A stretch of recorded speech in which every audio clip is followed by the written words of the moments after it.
오늘은 나로 싸우지 않아도 되는 삶을 위한 훈련, 나로 싸우지 않아도 되는 삶을 위한 훈련이라는 제목으로 함께 말씀 나누도록 하겠습니다. 이 시대에 가장 강력하게 영향력을 발휘하고 있는 우상이 있다면 바로 나 자신입니다. 최근에 문화적으로 많이 쓰이는 말 중에 하나가 바로 Love yourself입니다. 내가 가장 중요하고 소중하니까 나를 사랑해야 된다라는 말입니다. 이 말 자체는 너무나 좋아 보입니다.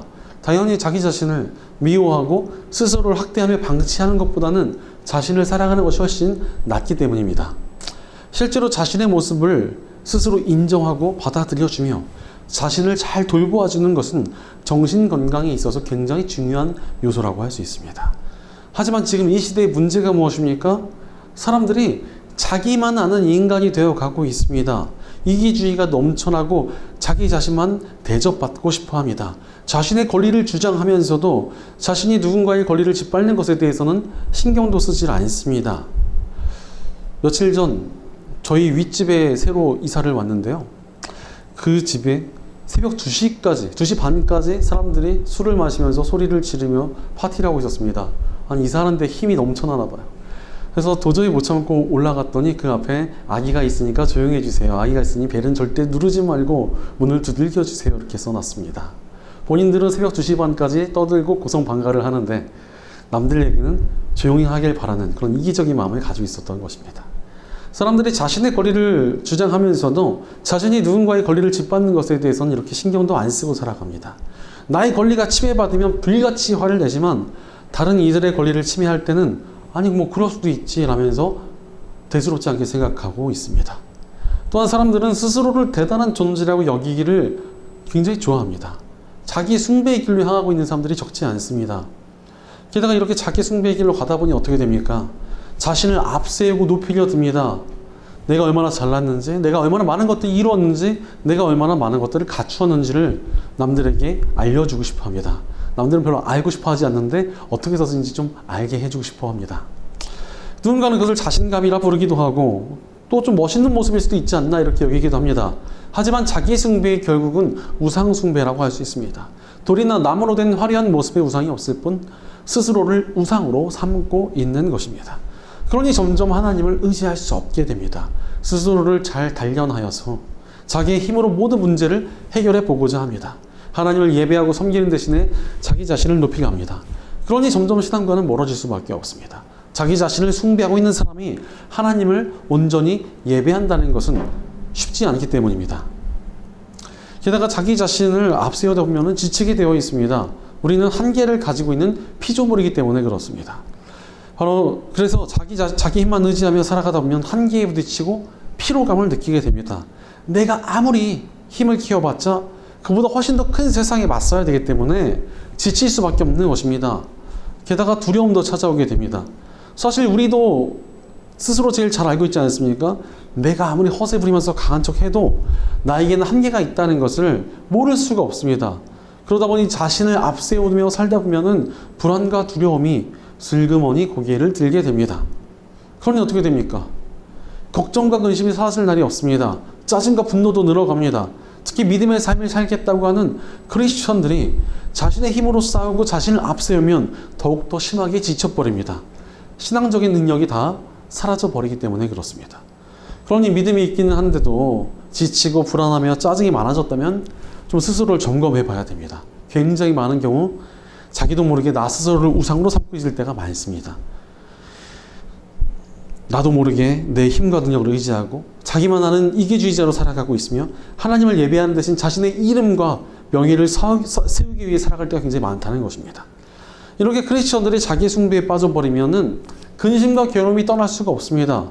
일단 우리 안에 계신 성령님께서 근심하시고 또 신앙을 가진 우리 마음에 무거운 자책감이라는 것이 자라나게 될 것이기 때문입니다. 게다가 하나님의 능력도 없이 살아가게 되니까 어떻게 마음이 힘들지 않을 수 있겠습니까? 그렇다면 우리가 대체 어떻게 해야 되겠습니까? 오늘 말씀 28절을 보면 예수님께서 수고하고 무거운 짐을 진 사람들은 모두 내게로 오너라. 내가 너희를 쉬게 하겠다라고 말씀하십니다. 우리 예수님께서는 우리에게 내게로 오라 라고 말씀하셨습니다.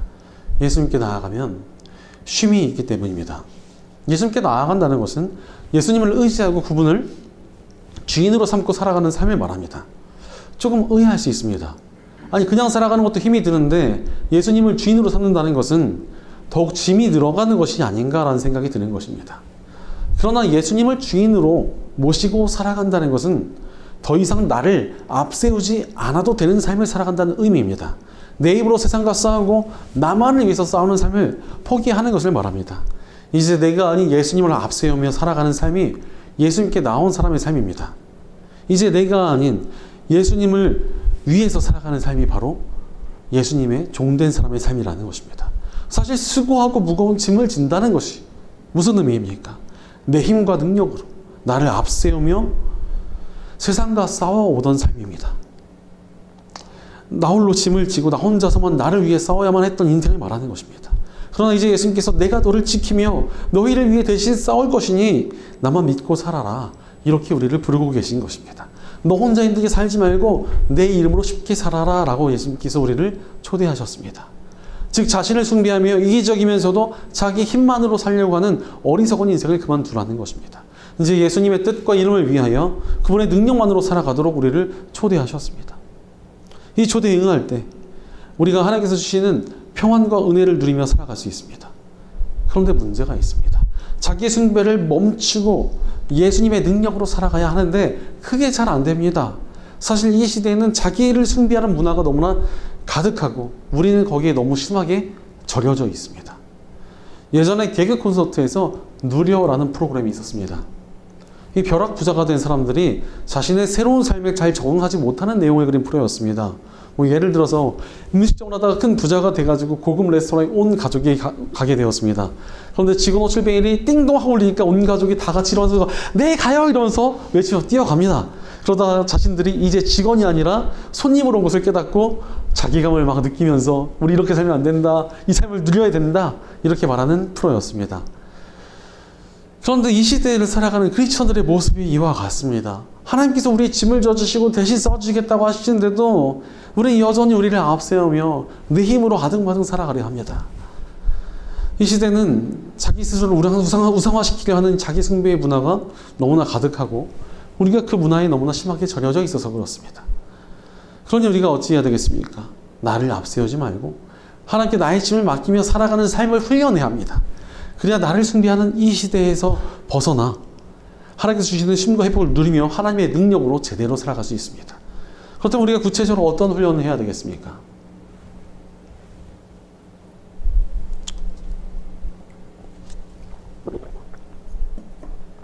첫째로 나를 내려놓기 위해 훈련해야 합니다. 우리가 나를 앞세우지 않고 살아가려면 어찌해야 됩니까?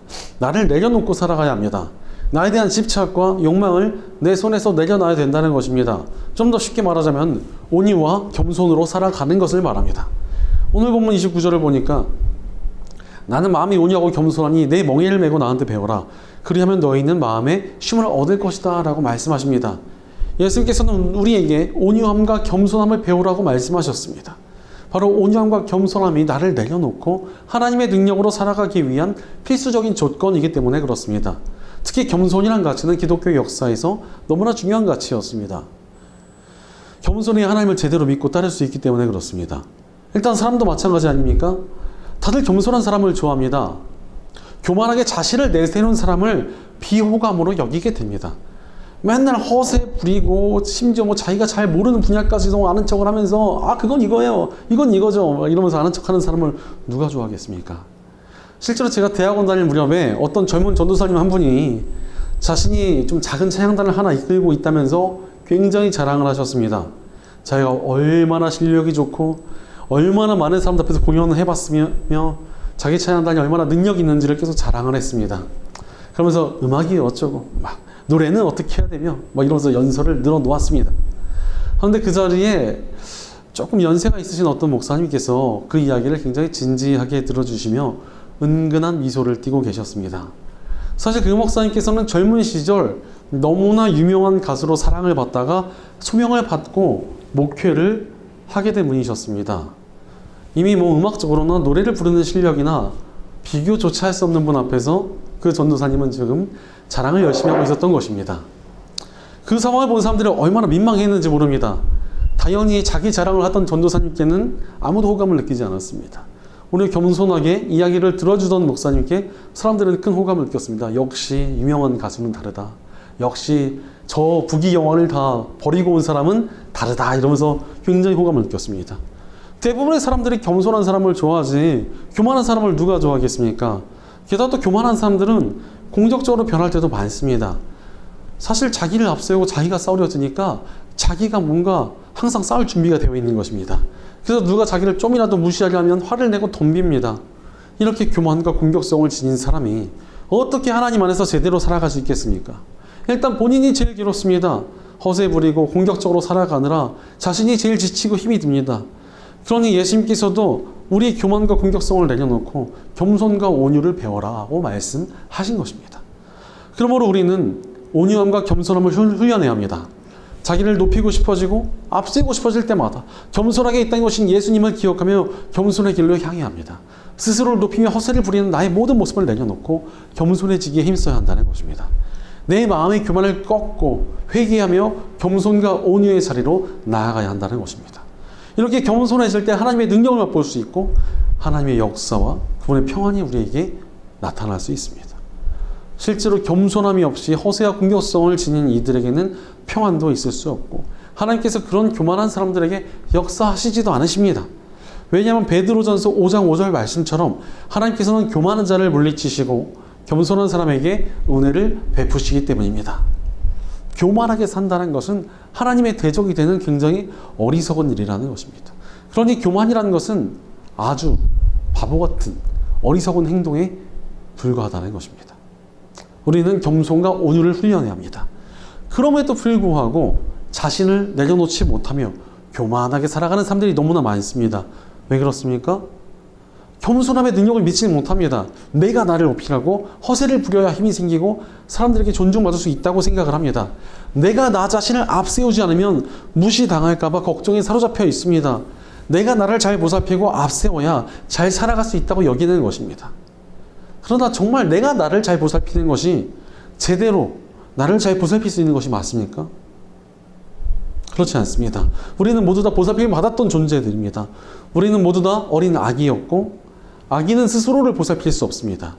그러니 모두 다 부모님이나 친척들 또는 선생님들에게 보살핌을 받고 자라나지 않았습니까? 어린 아기가 스스로를 보살핀다면 제대로 된 성장은커녕 생존조차 불가능할 것입니다. 사실 우리는 모두 다 영적으로 어린 아기와도 같은 존재입니다.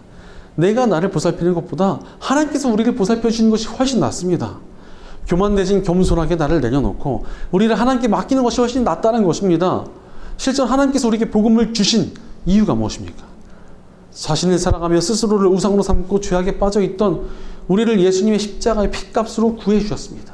그 예수님의 십자가를 붙들고 믿으면 우리 삶이 바뀌게 됩니다. 스스로를 우상으로 삼던 우리가 이제 예수님을 주인으로 모시고 살게 된 것입니다.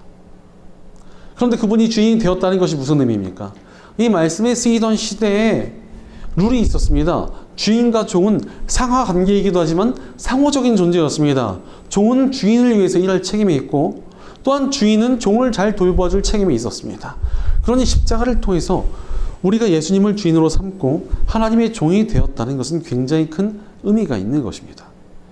이제 하나님께서 우리의 삶을 보살펴 주시겠다고 약속해 주셨다는 것입니다. 게다가 우리 하나님께서 어떤 분이십니까? 선하신 분이십니다. 우리를 최고로 잘 보살펴 주실 수 있는 분이 우리의 주인이 되신 것입니다. 그러니 이제 더 이상 나를 앞세우며 아등바등 살아가지 않아도 괜찮다는 것입니다. 우리 선한 주인이 되시며 우리를 보살펴 주시는 하나님을 믿고 신뢰하며 살아가기만 하면 됩니다. 나로 싸우지 않아도 되는 삶을 살 수 있게 된 것입니다. 그러니 우리는 그 삶을 누리기 위하여 겸손히 자신을 내려놓기 위해 훈련해야 합니다. 하나님께서 우리를 보살펴 주시는데 왜 자꾸 나를 내세우며 피곤하게 살아야 되겠습니까? 예전에 한 친구가 좀 복잡한 가정사로 인해서 어린 시절 어머니와 떨어져서 살았습니다. 그래서 이 친구가 거의 혼자 살다시피 하며 자기가 빨래도 하고 집안일도 도맡아 했습니다. 그러다 가정의 문제가 정말 극적으로 많이 해결이 되면서 어머니랑 다시 살 수 있는 길이 열려졌습니다. 문제는 이제 어머니께서는 오랜만에 같이 살게 된 자녀에게 너무나 잘해주고 싶어 하시는데 이 친구가 어머니의 보살핌을 잘 받아들이지 못했습니다. 혼자 살아오다 보니까 혼자 모든 걸 다 했는데 갑자기 어머니가 보살펴 주시려 하니까 적응이 안 되는 겁니다. 사실 살림을 해보신 분들은 아실 텐데 살림을 나 혼자 하는데 그 살림살이 누가 건들면 되게 스트레스 받거든요. 특히 뭐 주방 같은 데는 누가 건들면은 잠이 안 와요. 그런데 이제 어머니가 다 그걸 건드시고 야 이거 더럽다 이런 거 왜 해놨냐, 야 이거 왜 아직도 안 버렸냐, 이거 빨래 냄새가 난다 이러니까 이 친구가 너무 자존심이 상해서 맨날 엄마랑 싸운 거예요. 그래서 처음에는 우리 어머니 집안일 스타일 정말 마음에 안 든다, 어쩐다, 나 집에 들어가기 싫다, 난리가 났습니다. 매일같이 어머니와 다투었습니다. 그러나 고등학생 남자애가 집안일을 해봐야지 얼마나 하겠습니까? 물론 잘하는 학생들도 있을 수 있겠으나 제 친구는 절대 아니었습니다. 그러니 점차 시간이 지나면서 어머니의 보살핌에 무릎 꿇고 순종하여서 이제 행복을 느끼며 살아가게 되었습니다. 나중에는 우리 어머니가 뭐 요리도 잘한다, 우리 어머니 빨래에서 섬유유연제 향기가 난다며 자랑도 했습니다.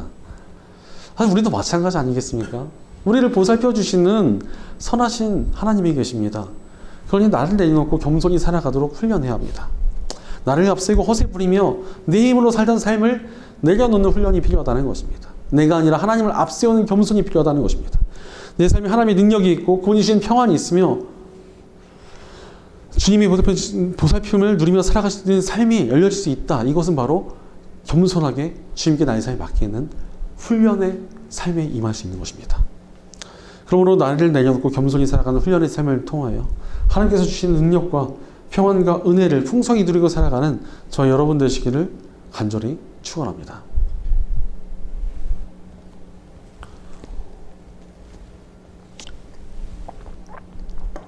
둘째로 하나님께 기대어 살아가기 위하여 훈련해야 합니다. 나를 내려놓은 다음에 어떻게 해야 됩니까? 하나님께 맡겨야 합니다. 하나님께 기대고 살아가야 된다는 것입니다. 오늘 본문 30절을 보면 내 멍에는 편하고 내 짐은 가볍다라고 말씀하십니다. 많은 분들이 헷갈려하는 말씀입니다. 쉬게 하신다는데 갑자기 멍에랑 짐을 주시겠다고 하니까 이거 좀 잘못 쓰셨나? 이렇게 혼란스러워지는 것입니다. 이것은 사실 이스라엘의 문화를 잘 몰라서 생기는 오해입니다. 이스라엘의 멍에는 소 2마리가 함께 멍에를 지게 되어 있습니다. 그래서 힘센 소가 훨씬 더 많은 힘을 받고 약한 소는 거의 보조 역할만 하며 가게 됩니다. 약한 소는 거의 기대는 식으로 멍에를 치고 별 힘도 들이지 않고 가게 되는 것입니다. 예수님께서 지라고 하신 멍에가 이런 것입니다. 주님께서 우리의 삶을 지탱하시며 우리가 앞서 가시니까 우리는 그분께 기대어 살아가면 된다라는 것입니다. 그렇다면 하나님께 기대어 산다는 것이 무엇입니까?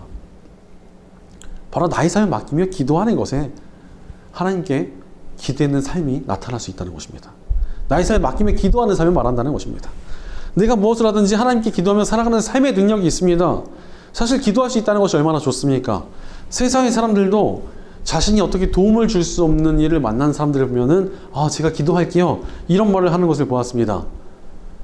그런데 대체 그들은 누구한테 기도하는 겁니까? 들어줄지 안 들어줄지도 모르는 대상이나 자신이 잘 알지도 못하는 대상에게 기도를 합니다. 하늘이나 별, 믿지도 않는 종교의 신에게 기도를 하는데 이게 무슨 의미가 있습니까? 하지만 우리는 예수님께서 너희 짐을 맡겨도 된다라고 약속해 주셨습니다. 우리 기도를 얼마든지 들어주겠다고 약속하신 것입니다. 그러니 우리의 기도는 의미 없지 않습니다. 아주 의미가 많습니다. 전능하신 하나님께서 우리 기도에 귀를 기울여 주시고 그것에 응답하시니 우리 기도에 능력이 있고 역사가 있습니다. 그러므로 기도하지 않는 것은 너무나 어리석은 일 아니겠습니까? 예전에 어떤 사람이 포장 이사를 불렀습니다. 그리고는 이 사람이 박스 같은 것을 다 구해가지고 밤새도록 짐을 싸두었습니다. 돈을 더 내고 포장 이사를 불렀는데 직원들이 해야 될 일을 자기가 다 해놓은 것입니다. 어떻게 됐겠습니까? 직원들은 와서 너무 좋아했죠. 아이고, 포장을 다 해놓으셨네요. 그래서 근데 이사할 때 문제가 생겨버렸습니다. 원래는 이사친센터에서 이사할 때는 종이 박스를 안 쓰고 플라스틱의 딱딱한 박스로 이사를 하는데 이분은 종이 박스로 다 해놨으니까 이게 나중에 터지고 쏟아지고 물건 깨지고 난리가 난 것입니다.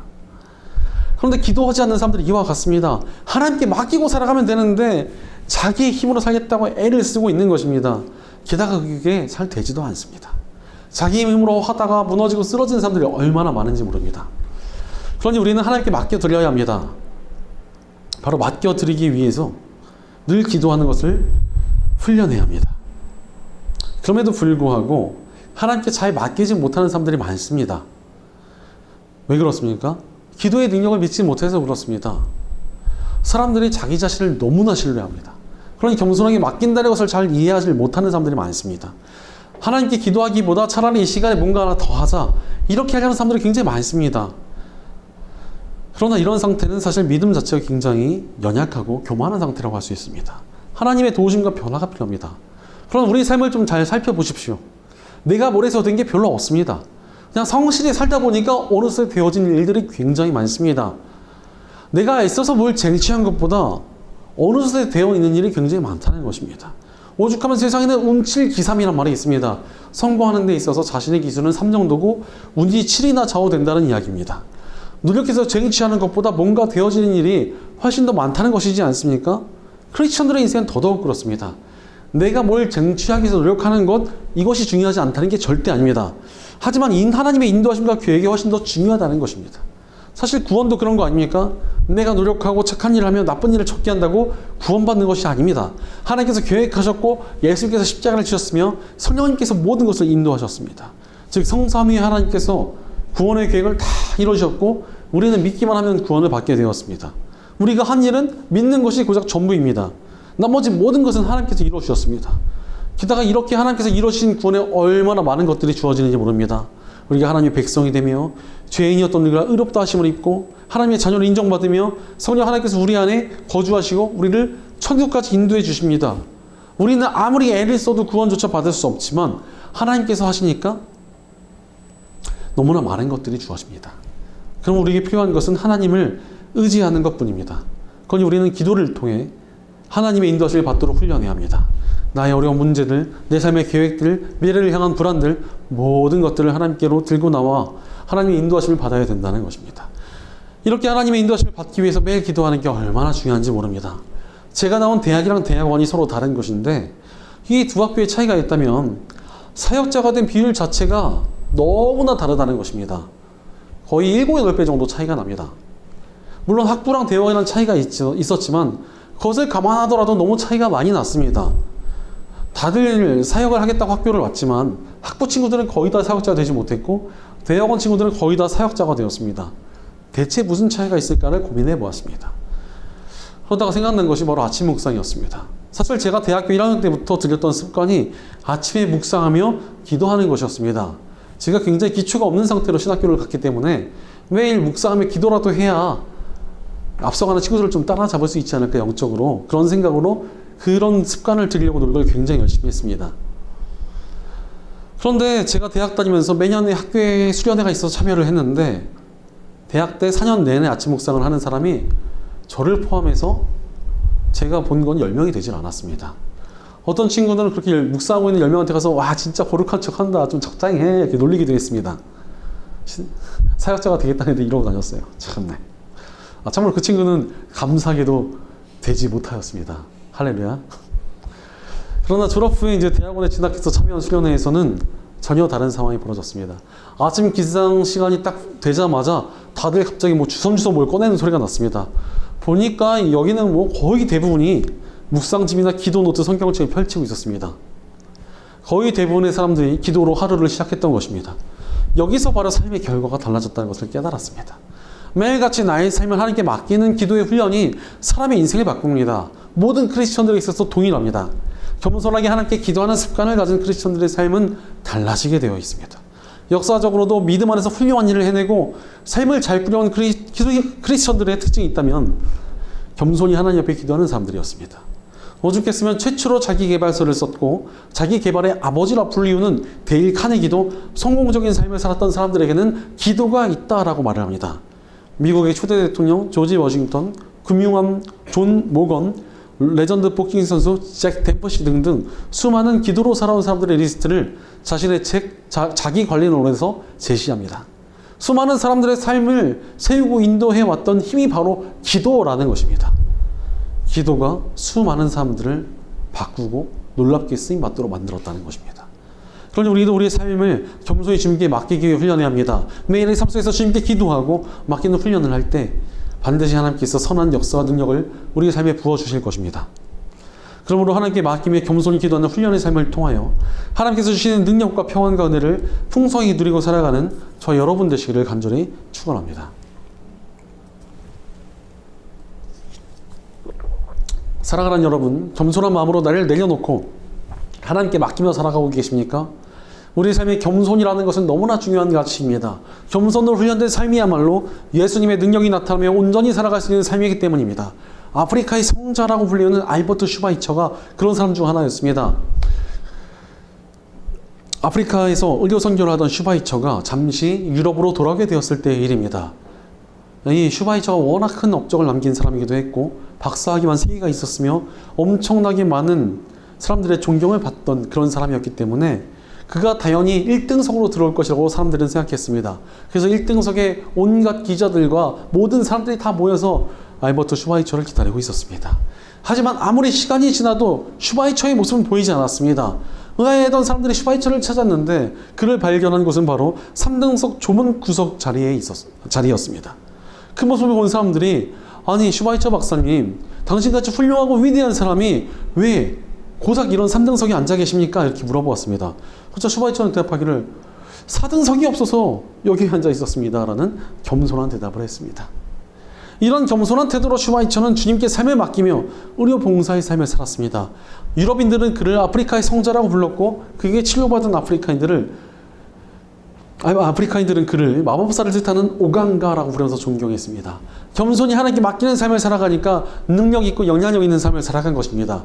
슈바이처는 이런 말을 남겼습니다. 감사하는 마음으로 자신의 삶을 하나님께 돌려드리지 않은 사람은 자기 자신을 알 수 없다.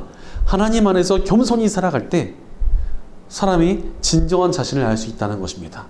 우리 삶도 마찬가지입니다. 나를 앞세우는 대신 하나님께 겸손히 우리 삶을 맡기고 기도하며 살아가는 삶 가운데 진정한 삶의 의미를 발견할 수 있으며 하나님의 능력과 은혜가 넘치게 된다는 것입니다. 그러니 우리는 나로 싸우지 않아도 되는 삶을 살기 위해 겸손과 기도를 훈련해야 합니다. 겸손히 나를 낮추고 하나님께 기도하며 나의 삶에 맡기는 훈련이 필요하다는 것입니다. 그렇게 겸손히 훈련된 삶에 하나님의 풍성한 은혜와 능력이 부어질 것입니다. 그러니 하나님 안에서 인생을 아름답게 살아갈 사람은 누구입니까? 나를 내려놓고 하나님께 의지하도록 스스로를 훈련하는 저와 여러분입니다. 영혼을 구하고 교회를 회복하며 부흥을 일으키는 일에 쓰임받은 사람은 누구입니까? 겸손히 하나님을 의지하며 기도로 살아가는 저와 여러분입니다. 인생 가운데 하나님의 손길로 쓰임받으며 풍성한 상급을 얻은 사람은 누구입니까? 주님을 의지하며 살아가도록 스스로를 훈련하며 겸손과 온유를 갖추는 저와 여러분입니다. 우리의 삶을 겸손히 하나님께 맡기어 나로 싸우지 않고 우리 하나님께서 주신 능력과 평안과 은혜를 풍성히 누리고 살아가는 저와 여러분 되시기를 주의 이름으로 간절히 축원합니다. 기도하겠습니다. 우리의 삶을 돌보아 주시고 인도해 주시는 하나님 아버지 감사합니다. 하나님께서 우리의 삶을 인도하시고 돌보아 주시는데도 불구하고 우리가 자꾸 나 자신을 앞세우며 교만하게 살아오지는 않았는지 우리의 삶을 돌이켜봅니다. 그러나 이제 하나님 안에서 겸손함을 가지고 살아가기로 결단합니다. 나를 앞세우는 교만한 삶을 내려놓게 하여 주시옵소서. 나를 우상으로 삼고 살아가는 삶에서 돌이키기 원합니다. 우리가 늘 기도하며 겸손히 주님의 인도하심에 기대하고 살아가게 하옵소서. 우리의 삶에서 모든 교만과 허세를 물리쳐 주시고 주님을 붙드는 겸손과 기도만이 남게 하옵소서. 우리 공동체 가운데도 함께해 주셔서 우리가 함께 겸손해지며 함께 기도하여 하나님의 손길로 인도함을 받는 공동체가 되게 하여 주시옵소서. 언제나 우리와 함께 하시며 우리를 보살펴 주시는 우리 주 예수님의 이름으로 기도드립니다. 아멘.